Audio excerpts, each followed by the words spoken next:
I didn't realise how much I would grieve the person that I felt like I was. It's been really tough. Okay. It's been really tough. Former professional dancer turned content creator Danielle Peazer. I am petrified of failure. He was like, you can't put all this pressure on yourself that things are going to be perfect. Everything is just a phase. This conversation is honest, it's practical, especially if you're in the thick of that first year of parenting. I wonder if I'll ever have that feeling of going out and not feeling like, okay, I need this to be done because I need to get back. Does that ever go away? Am I always going to feel like that? And navigating those identity shifts of early motherhood. Massive shift in a lot of my friendships. I got really upset at the thought of kind of leaving her behind and being this new person. We dive into her new routines, her mindset shifts. Rather than trying to do everything, I need to kind of compartmentalize it. Delegate. Delegate. Are you good at that? And how she balances her ambition with the realities of life with a baby. I don't know what I'm doing. I also don't know what I want to do. I won't ever want to do anything that will take me away now from being me as mum.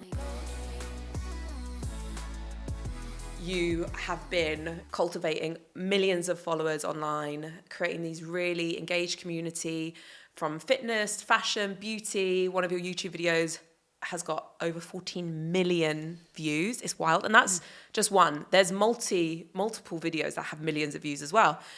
Clearly, you have been doing something that people love and resonate with. As me as mum, how are you now thinking about your career in this next chapter of your life? It's a conversation that I had with Sonny literally yesterday.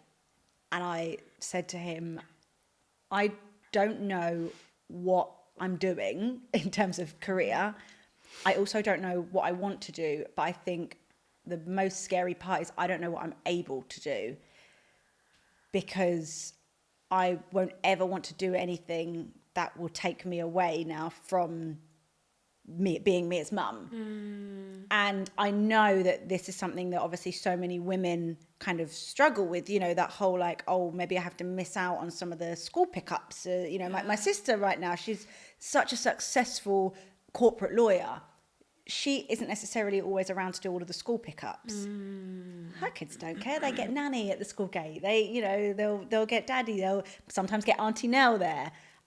But for her, obviously, she's like torn between, God, I've got this great job and this great career, but also obviously I want to be present. And I think I'm at the very early stages now where I'm also in the position where I'm trying to carve out, a new era, if I may say, of like my career, but not knowing what I'm able to do and never wanting, I am petrified of failure. I always have been.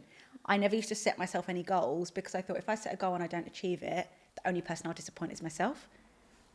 I've changed that mindset as I've got older, and I do think it's healthy to have goals as long as they're realistic or kind of long term enough. But that was me. I was like, no, I don't set goals. I can't. Just whatever happens will be a bonus. So you're like anti-manifest. I think just work really hard at what you want to do, and wherever you get to, be pleased with that. Don't think I want to get to there, because if you get to there, you'll think that you failed, but actually you've gone from there to there, so you've actually just still done really well. Okay. That was my way of kind of thinking. And now I'm on this side of it going, God, I don't know what I want to do. Obviously, I've got this online community. I definitely still want to maintain the community. I'm obviously aware that my life has completely shifted. I have, I guess, garnered this community through fashion, beauty, fitness, kind of beauty and fitness being the two predominant ones, not really sharing that much of my personal life over the years. I think that's one thing that I have maintained. I give bits, but you'll never really know the full story. Or you'll think you'll know, and then you won't really. And obviously now being a mum, so different. It's so different. Personal. It's so personal. And how is that for you? How navigating that? I don't know. Sonny and I we're really good at knowing where the line is. It's never really certain things we've spoken about. You know, obviously when she goes to school and things like that, obviously we'll never share anything, you know, that could put her at any sort of like kind of security risk. But in terms of our life or my life, I think anything that I do share, I always have to be willing to give context. Okay. Which I think is really important on social media, because a lot of people are willing to share and be like, this is happening. Oh, but I don't want to go into it, guys. Okay, yeah. Because it's clickbaity.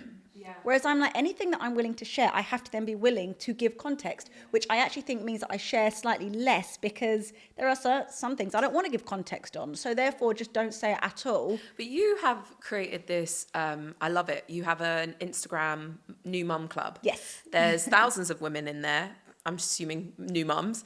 And this community is really active. And I'm reading through these comments, and it's like, I'm up at 3 a.m. with my newborn, feeding, like, trying to breastfeed them and struggling. And you've built a really nice safe space, I think. It feels like it's a really safe space when I go through the comments and I see people, I guess, feeling like they are a part of those 3 a.m. feeds together with other mums. And, you know, I think as much as you haven't shared your personal life before, I feel like you sharing a little bit has been able to help other women feel less alone in the depths of new motherhood as well. I hope so, yeah, because going into this, I was petrified of like the mum community online, because I feel like all you hear about is really horrible things, that you're going to get mum shamed, you're just going to get mum shamed, whatever you say, whatever you do. And I was like, hang on, I want to just see, let me just like kind of dip my toe in and just see if that happens. And if it had done, I would have shut down the new mum club and that would be it. But instead, I feel like I've just been welcomed with like just women that are like, come join us. Or like they're kind of going, oh yeah, I'm gonna join this too. And what's really lovely is actually I saw a comment in there yesterday, and it was from a woman who said, oh, I'm slightly older, my kids are grown up, but I'm now a nanny. And actually reading some comments from some mums in this club, seeing what they maybe need from their parents or from the grandparents, is helping me be the best nanny I can to my grandchildren. And I'm like, that's so sweet, because she isn't a new mum at all, but she's a new nanny. And we, you know, there's that common thing that we forget, you know, our parents are doing this for the first time as well, right? They're also living these days for the first time. And times would have changed since when they were parents, those generational shifts. It is so bizarre that we have these expectations that they've got it all figured out, when actually they're probably relearning as well at the same time. Completely. I want to just go back to your career and finding your next career and kind of exploring that and finding something that's also flexible, because I think that's something that a lot of mums that are going to be listening to this, or women that are thinking about having kids and still want a career, are going to be like, where do I even begin? How do I know when I found something that's right for me? What have kind of been some of the questions you've asked yourself to sort of navigate what your next career might be, or how you're going to, you know, I'm sure it's not something you're thinking about every minute of the day because you're preoccupied, but it's something that I think about daily, but not obviously all the time throughout the day. But I think for me, I kind of have to break it down into, I guess, like different pillars, like what is realistic that I can do. You know, of course, I'd love to set up a company and become the female Jeff Bezos, but realistically, I'm probably not going to do that because time and money and all these other things. So what is realistic? What do I enjoy doing? What can I already do? How can I kind of grow on what I've already built over the last however long? And also what is feasible with, you know, Sunny's schedule, as obviously Mia grows up and she's going to be going to nursery. I kind of forward plan. I think this is the first year that, although I did create like a vision board for my year, it's actually more of like a 3 to 5 year. I can't do, what do I want to achieve by December? I can't do that because 365 days now feels like 365 minutes. Like, do you know what I mean? Like, there's all this other stuff kind of thrown in. So I just have to think a little bit longer term. Well, if you think about like your day, and even if you was to think about every hour in your day for a week, and you coloured in all the hours you're with the baby, and then the hours that you're sleeping, eating, just trying to get your own basic needs met, it probably leaves you with like a tiny window of time to do you. Absolutely. So to like kind of manage, I think in the last year and a half, I've had to learn to manage expectations, because I would think I can do it all. And when you actually break it down how much time you have, it's so limited that I won't realistically be able to do all the things on my to-do list and squeeze it all in unless I was to free up some time. But so you did your vision board, you're thinking 3 to 5 years. I'm thinking more 3 to 5 years. And I'm thinking, what can I do kind of in the short term that will then help me like in the long term? So if one thing that I said to Sunny that I really want to do this year is I want to get some form of qualification. That might be I train as a Pilates instructor to have something for me that I'm like, tick, I've achieved that. I think it's very doable in the time frame of a year. I'm already a personal trainer. I already know all of the kind of the anatomy, that side of it. That's something that I think I could do. And then obviously I could work in a Pilates studio, even if it's twice a week, 3 times a week. Then I'm like, right, I've got that job that I go to. That's my structure, that's my routine. And then I work that around obviously what Mia's doing. And that is kind of something that's regular. That's kind of one thing that would obviously be, I guess, instant money, you know, that I could get in the short term. And then obviously thinking about like the longer term things like my new mum club, how could I grow that? How could I nurture that into something that could be something that then turns into, I don't know, whatever it might be. And that's obviously slightly longer term and also not necessarily an instant kind of like money thing. You're not going to earn from that, but you don't do it for that. You kind of do it to create this community, create something more for the passion of it. And then if it ends up, you know, being able to be monetized, then great as well. So they're kind of the things that I'm looking at.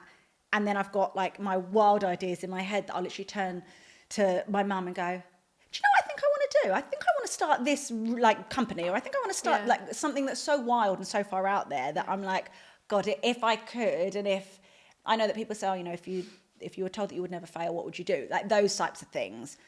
But realistically, they need a bit more time. They probably need some lawyers' advice as well. To be like, I want to do this and I want to do that, and then how can I go around that? And people are like, that sounds really it's quite a lot, and you've just had a baby. Oh yeah, like, just take a minute. Don't put that pressure on yourself to be thinking. I know. I mean, to be fair, I probably was that person that's like dream big, because I think that everyone thinks differently as well, and some people are like prefer to look at the details and then zoom out, and some people are like, I need like a big North Star vision and then work my way up. How to get there. It's like top down, bottom up. So it's like figuring out a strategy or approach or the way that you do all stuff. But yeah, when you're in the depths of it, give yourself grace, because I get overwhelmed very easily anyway, and I have anxiety over everything. So I'm like, I need to just be like, well, what can I do now that can help me long term? Well, at the moment you're maintaining content so well, and I would love to talk about what's your kind of day-to-day like in terms of working around Mia's schedule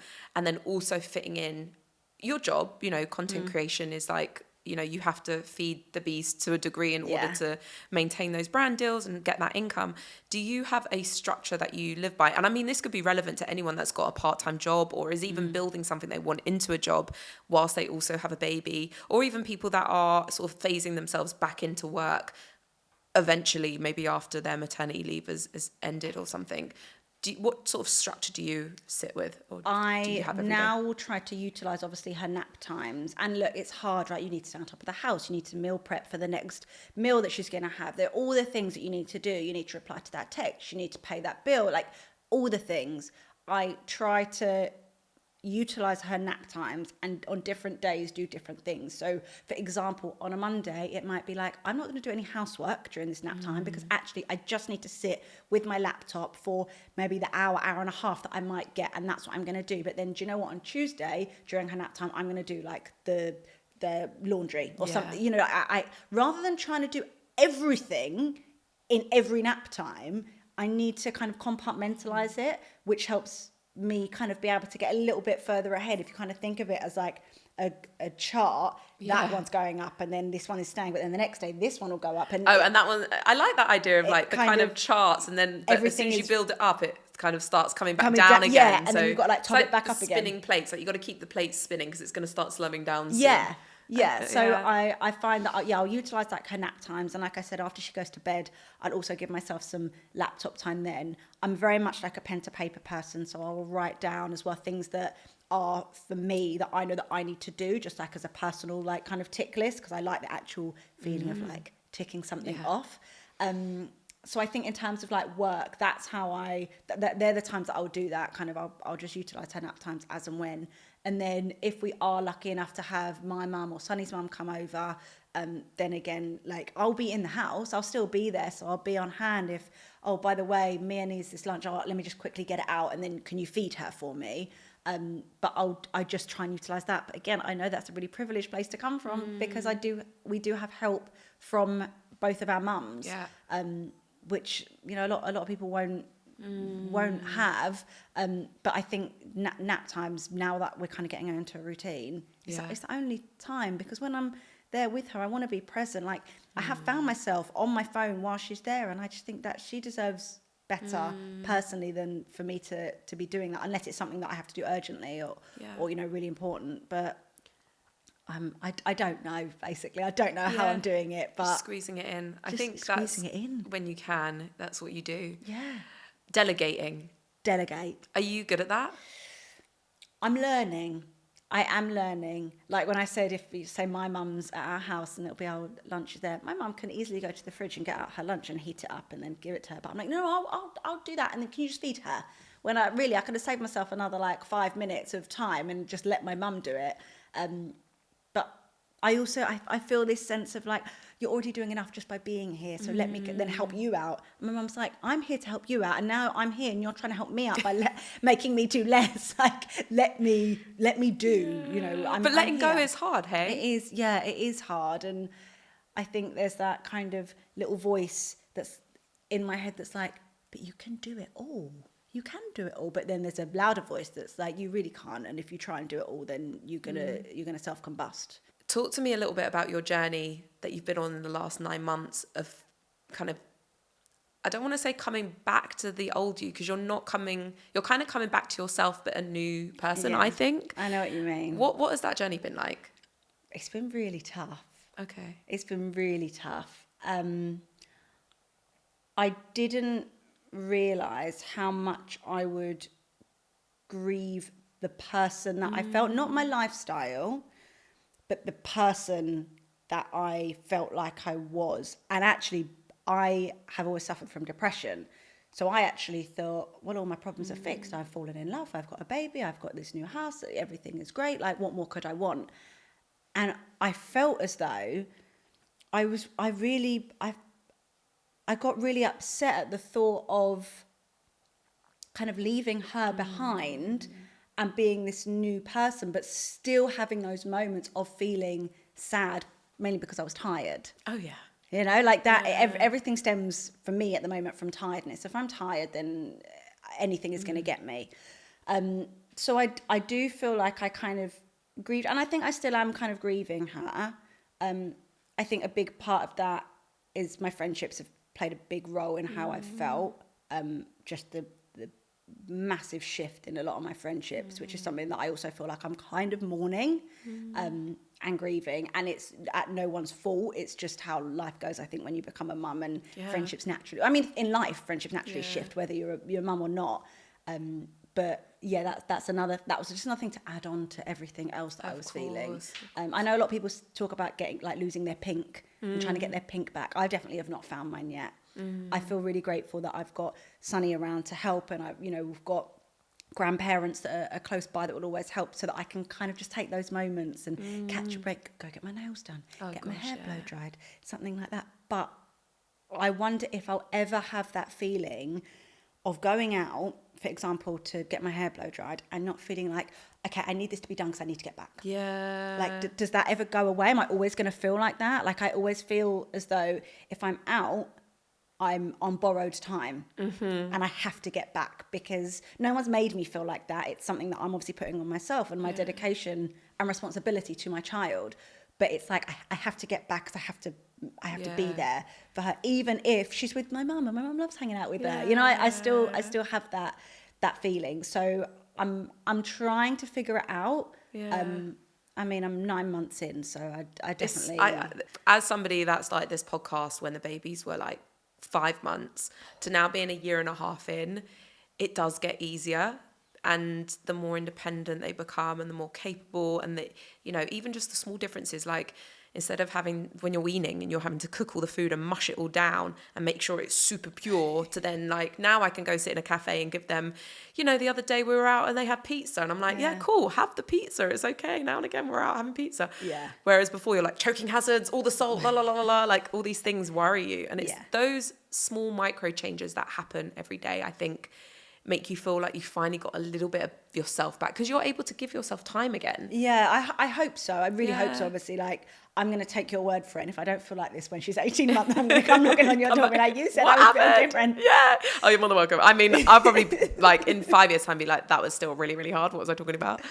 In terms of the kind of evolution of friendships when you become a mother, you just mentioned, like, some people have kind of gone, some people will probably come. What do you think is like causing that transition? Is it just like we can't connect with other people because we're mums and it's so all encompassing? But for you, with like your friendships changing, what do you think that was about? I think everyone has a version of you that they require in order for you to be a friend to them. You know, like if we were long-term friends, I'd have a version of Jada that I'm like, that's the friend that Jada is to me. She's there for maybe the nights out, or she's there. And all of a sudden, that version of Jada doesn't exist anymore because she's now got kids, or whatever it is. For some people who it's not about kids, it could be they get into a relationship or whatever. For me, I was always like the single friend. Like I said before, like I have suffered from depression and really low moments. And I would lean a lot on my friends, and I was always very, very grateful for that support network. They really lifted me up. And obviously, as I found happiness with Sunny, and as I found, you know, this kind of new life that, I'm going to be honest, I don't think any of my friends expected I would end up doing first. You know, I've been one of the first of some of my friendship groups to have a baby. That I don't think anyone expected it from me at all. I think it's hard. I can't be that person. Like I said, that I was kind of like grieving in a way. I can't be that person to them. And they also are a bit like, well, I don't really know what sort of friend you are to me anymore. And although they're happy for my happiness, I just think maybe it's a growth thing from both sides. It's a transition thing. Maybe they don't know how to support me. I think maybe a lot of people think, well, I don't have kids, so I can't that's not really my bag. Like, she's going to have her mummy friends, because I can't really help her when it comes to stuff like that. Maybe people think, oh, now she's happy, she doesn't need me anymore. She needed me when she was a bit sad, single. She doesn't need me anymore. Whereas I would come at it from, I will always need my friends.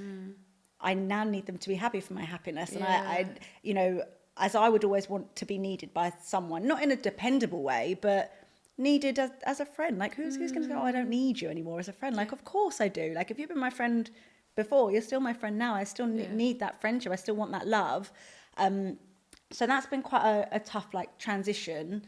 And like having to miss out on things. I feel like as well, a lot of people can be like, oh, we've missed out on like 3 or 4 of our meetups or whatever, so I'm just not going to invite you anymore. Or, oh, she won't be able to come because she's got kids. That kind of just assuming that, oh, I won't be able to. Or even if I do have to say no, that's really heartbreaking for me to say no. And we still want to have fun. Right? And I still want to go out. And actually, I still want to get dressed up sometimes, because I'm always in a gym kit now. Yeah. Like, I still want to have those moments, but just understand that, first of all, I've got a million more tabs in my head open right now. And it's not as simple as, oh, just get someone to look after Mia. Oh, yeah, of course. It's not that simple. And it's also not as simple as, oh, just bring her along. No, because if I meet up with you for lunch and I've got her there, I'm not giving myself to you. And actually, I need that for me. Like, I need to have time with my friends to fill up my cup, and also to listen to them.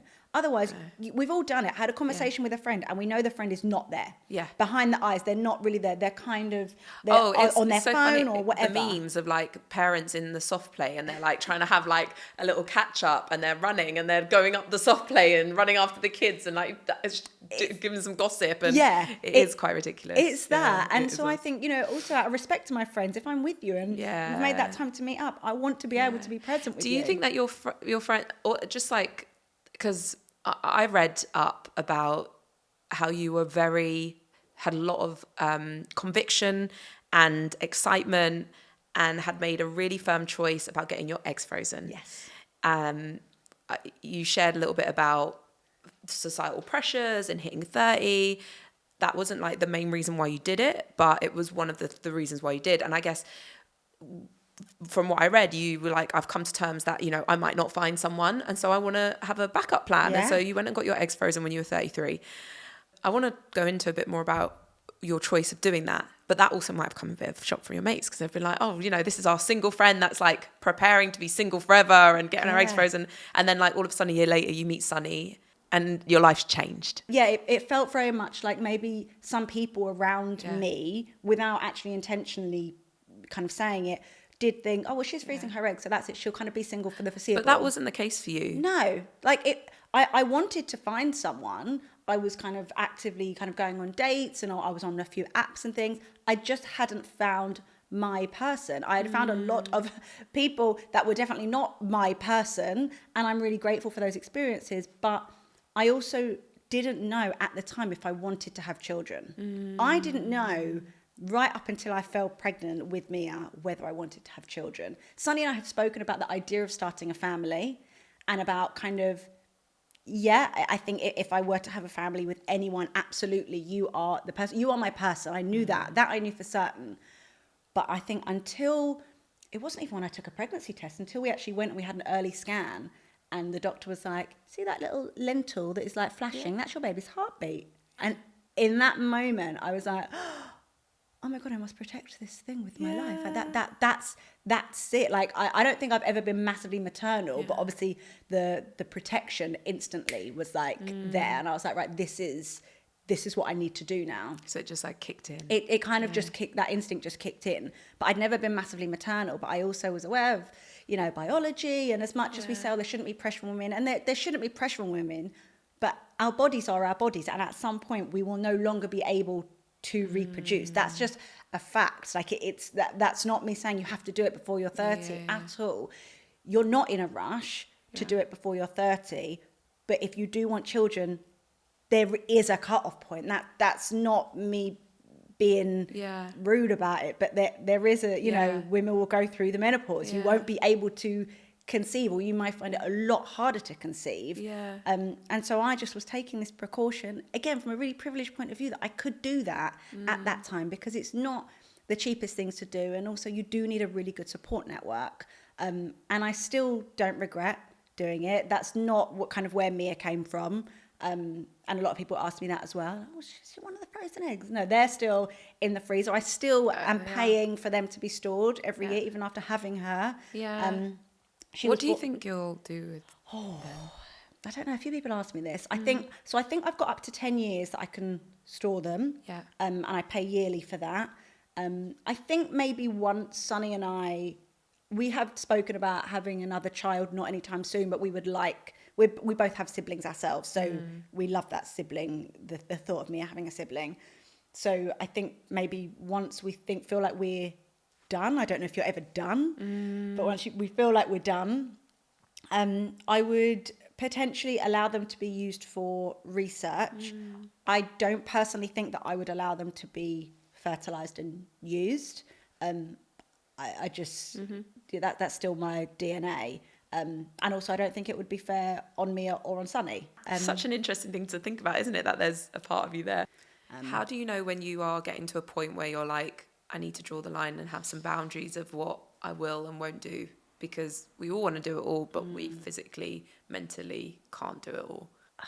I don't know where my line is at the moment. And I think that's something that I need to pay more attention to, because I will go from being fine, and then all of a sudden Sunny will just ask me if I want a cup of tea or something so simple, and I would just be like, and I go into that where you can't understand what I'm saying, that kind of like, wait, what? It's like, no tea, okay, like cool. I think I still need to figure that out, and I get kind of great comfort, maybe this isn't the right thing to say, but I get great comfort knowing that other women, other mums are also kind of feeling the same way and also struggling. I'm not saying that I'm happy for their struggle, but it does make me feel less alone, because I think that's another thing as well. I feel so blessed with such an incredible partner, but he doesn't always understand it in the way that a woman would, or another mum would, because biologically. You're the primary caregiver as well, and you're spending all that time. And I definitely have had other guests on the podcast and spoke to my friends that are like, I think second baby round you let go a little bit, but the first time round you are just a duck treading water that's got like underneath the water is their feet just scampering, trying to stay afloat. But at the start, because you may have been that person pre-children, you're like, I can do it all here Yeah. as well.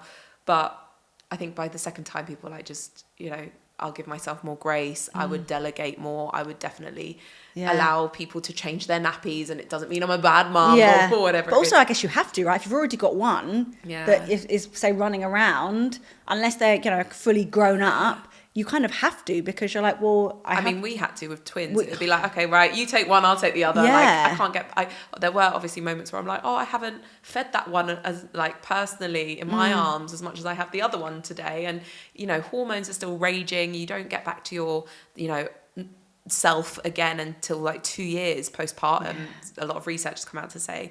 So knowing that that's just going to be a part of the process, I think is okay. What advice would you give to those mums, perhaps new mums with babies or small kids, on the days when they're feeling really overwhelmed and they don't know what to do? The best advice that I would give, that is some advice that someone gave to me, was everything is just a phase. Everything is a phase. I found that really helpful for me, because it means that when I'm in the depths of it, this will not last forever. That there is an end. You might not be able to see the end.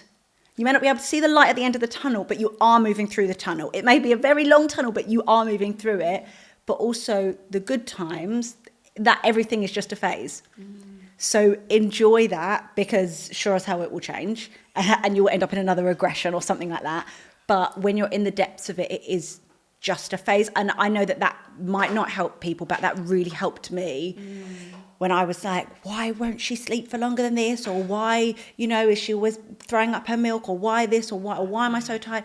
It is just a phase. Just like the last part of my life was a phase. You know, you can look at, you know, yesterday was a phase. The last year was a phase. The last 10 years were a phase. Everything is just a phase. And I found that really helped me kind of just think, okay, well, this is the phase we're in at the moment. It's not my favourite phase, but this is where we're at. Yeah, and accepting it. You have to accept it, because I think the more you try to resist it, the more difficult it will feel. Yeah. You know, it's like trying to swim against the current, or actually just letting the current float you to an island that you didn't know it was there, and you're trying to get back to the place you come from. But you go on there, and actually that island's quite nice. Yeah. You're actually ending up somewhere quite nice. So you just kind of let the current take you, rather than trying to battle and swim back. Do you have a personal experience that recently happened like that for you? I think we've really been battling like her sleep at the moment. And we have, to a certain extent, it's finding that balance between being consistent and kind of getting her to go to our routine that we're trying to set for her. Yeah. But also understanding she is going to do whatever she wants to do. And there has to be some sort of let up. And there has to be a moment where we kind of, at some time, do go, okay, maybe actually she's trying to tell us something. Maybe she's trying to show us something. How can we meet in the middle for just a kind of like truth at the moment? And then we'll pick it back up another time, because that's what we've felt, you know, at night when we've been up and we're like, well, go in, come out, pick up, calm down, put down. Okay, Yeah, do you know what? Maybe after doing that for 40 minutes, she just wants a bit of a cuddle. Just give it the cuddle. And just give her the cuddle. Because also it'll make you feel better as well. You cuddling your baby, it'll make you feel better. So that's something that we're kind of, we've found recently, that we've had to find a happy medium. It's so hard. Recently, one of the twins was sick. He was unwell, and we thought he was kind of coming out the other end, and then all of a sudden he stopped wanting to eat his food, and he's such a foodie and loves like good food as well. We're cooking them like fish, chicken, whatever. They love their food. And at that point, the only thing he wanted to eat was toast. And I was like, no, are we going through like the fussy toddler stage? And you know, you're trying to fight it, because you're like, here's all the nice, healthier foods, like not just toast for breakfast, lunch and dinner. Like, surely this can't be good. But then, you know what? We had to just lean into it for a moment and be like, at least he's eating something, and have faith that he will go back to his usual, really healthy, well-balanced preference. And lo and behold, he did after a couple of days. But there was a part of me that was like, no, you are going to eat good food, not just toast. Yeah. But it was a hard thing to accept. Yeah, it's about that compromise, isn't it? That you have to compromise with everyone in life, you know, when it comes to work, when it comes to family, relationships. And you have to compromise with your children as well. My sister once put ketchup on her 6-year-old's plate in the wrong place. And I was like, oh my God, you're really going to get her a new plate? And she was like, it's easier to just get her a new plate and put the ketchup where she wants it than to try and force her to now eat the food that's got the ketchup in the wrong space between them. Teaching us something. They're teaching us, you know, that I guess with Mia's sleep and with my son's eating, it's like when you're sick, you just want toast. Yeah. Or if you're going through a sleep regression and you're overtired and you can't get back to sleep, you might want to cuddle. So it's those things that you kind of are like, if you're somebody that likes routines, knowing that got to kind of be a bit flexible sometimes as well. You have to, yeah. And that's okay. I'm always really interested in people's like home life setup, because you have, you know, moments of time where you do tap into your work. Yeah. Most of the time you're with Mia. Sonny helps out when he can, but he works late. Yeah. So is there other support networks around you that kind of help out? And do you delegate or outsource, or kind of, you know, we have a cleaner, for example. Yeah. What's your team like? So we've only recently got a cleaner, as in like they've been twice. So literally for a couple of weeks. And that has made a massive difference. They only come fortnightly as well. And it's just to like clean like the bathrooms and change like the bed sheets, just things that we're like, okay, this actually takes up quite a bit of time. So if you can help us out with those things, and that would be really helpful, and we can kind of we can keep our house clean and tidy. Like, we are more than capable of doing that. It's not so that we're then sat there like feet up, like on our phones doing nothing. It just allows us to then maybe do things like obviously be present with Mia, or take her out even, rather than kind of being like, oh, I'm just cleaning the kitchen whilst trying to kind of feed you as well. And it just allows us that time to be a little bit more dedicated in things like her, or, you know, it allows one of us to be with her, and the other one who maybe would be doing the cleaning can then go and do something for themselves, and just kind of helping free up our individual time so that we can utilize it how we need to when we need to. I usually always kind of take like the morning shift, because Sunny does work till late, so I will kind of get up with her at 6 a.m. Sunny usually gets up by like 9. And then, you know, he is around during the day. I always find I always feel a bit guilty talking about delegating things, because I know that Sunny and I, we're actually very unrelatable as a couple, in the sense of Sunny is around during the day and he goes to work at night. And I honestly think I would have to lean on so many more people and have so much more support if, like, a vast majority of women or primary caregivers, their partner gets up and goes out to work at 7 a.m. I am so grateful that he is around during the day. He is so grateful that he gets that time with Mia. Yeah, of course. He knows how lucky he is as a dad to obviously, you know, support us go out to work every day, but actually he works the hours when she's asleep. You know, he leaves after her bedtime, and he doesn't miss out anything during the day. There's a massive push for people to have more kids, but we're not talking about like equal pay. We're not talking about extended paternity leave. We're not talking about flexible work, but have more kids. Yeah. And, you know, if we are kind of going back into the more traditional stereotype and caregiver roles, then that does mean that fathers miss out on their time with their children. And I think, you know, hearing experiences like yours and Sunny's, and knowing that it is at the moment a big privilege, but something that I think society should be working towards, at least giving people the option for men and the fathers, like people, then that way people can choose, actually, this doesn't work for me. I want to stay at home. My partner actually wants to be in the office all day, every day. Or maybe the mother wants to do the same, but we currently don't have loads of those options. We do have some, and definitely there are companies that are working towards splitting the kind of care duty in the first year, etc. But it's, you know, hearing Sunny's experience is testament that it is important for men to bond with their children. Yeah. I want to ask, like, what's kind of something that shocked you when you saw Sonny became a father? I've seen a lot of things like online, obviously with TikTok and Instagram, and there's one thing that always resonates with me. It says, I didn't only choose him for me, I also chose him for her. And really, it's like seeing, like, no one can make her laugh the way he does. I've tried, trust me. I do all the things that he does, but I don't get the same giggle. No one can make that girl laugh more than her daddy. And I know that brings him like so much joy. The first time that he bottle fed her, I'll never ever forget that. The look on his face, like, I'm feeding my child, like I'm doing it, because obviously it was all me up until then. But I think if there's one thing that always like stays in my mind, it's the way that he makes her giggle. I'm like, I feel so lucky for me, but I feel so lucky for her. Like I say to her, I'm like, you're so lucky, you've got such a great daddy. Like, you've got the best daddy ever. Like, I always knew he would be good, so that hasn't surprised me. The way he cares for her doesn't surprise me, because I knew he would be like that. I knew he would be really dedicated, and I knew he would love her in this way. We're going to move on to our little quickfire round, and Okay. I have a few questions here. What would you be doing if you had an alternative life? My childhood dream was to own my own butchers. Oh, wow. Yeah, I know. So random. Yeah. When I was about 8, I was like, I want to have a butcher's. We never even used to visit the butcher's. We used to go out and meet from the supermarket, but I was like, I want to have a butcher's. And it's always just something that stuck with me. I want to have my butcher's, and I want to put the apron on. I wouldn't want to cut any of the meat, but I'd want to have a butcher's and sell pies and stuff. Yeah.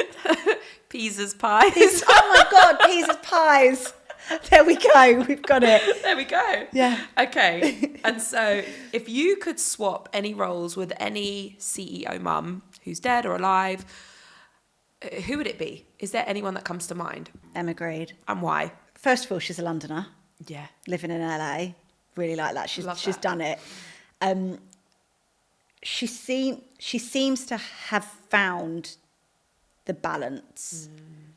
And I know that she speaks a lot about, it's all about trading things off.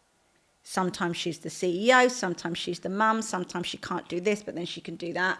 You know, there's no shiny background there of, I was educated here, or I grew up here, or I had this is my father, or it's like, this is what happened, this is the reality of it, and this is where I'm at now. And I find her really inspiring. Yeah, I find her real.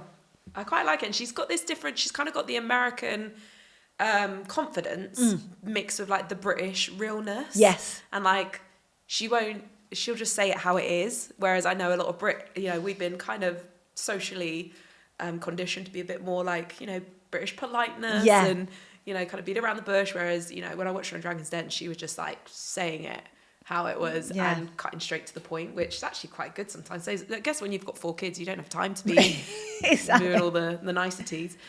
My last question is, what are your like 3 must-haves in your motherhood toolkit? Well, I would say my daughter's comforter. She's got a little blankie. Yeah, we've got 6 of the same ones. Oh yeah, you need it. Oh yeah, we've got a change your bag, one in the car, just everywhere, exactly the same ones. But yeah, so that would definitely be in my toolkit. The ability to, I guess, understand that you can't do it all. I think that's quite a good tool to have as a mother. But also the highest of intentions, I think, as a mum. It's okay to have high intentions, but also understanding that you may not be able to, and that's okay. That's kind. They're kind of like the more mentality things, other than obviously the blankie. They're more mentality things, but I think that's something that I have to remind myself of every day. Like, I am trying. I may not be able to do it, or I may not succeed, but I'm trying. Like, I am trying, and as long as my daughter knows that, then I will sleep at night when she lets me. And was that like a mindset that like shift for you? That just doing enough? I think so. Doing your best? Yeah, I think so. I think in the early days, I would cry when all the hormones were like raging. I would cry to Sonny, just saying like, I just want her to be okay. I just want her to be okay. And he was like, she will be okay because she's got us, but she will definitely be okay if you are okay. You have to be okay. Like, you have to be okay, and you have to understand that sometimes you're going to have good days and sometimes you're going to have bad days, and you have to be okay with that. And I was like, okay. He was like, you can't put all this pressure on yourself that things are going to be perfect, especially working on Instagram, and you see all these people that pop this baby out and then they're like, the next day they're just all perfectly presented. And I was like, oh my God, I don't want to feed into that. But at the same time, I definitely feel the pressure from that, because people are looking at me to be like, well, go on then. Go on, show up. Like, this is your domain, this is your world. So I think, yeah, kind of I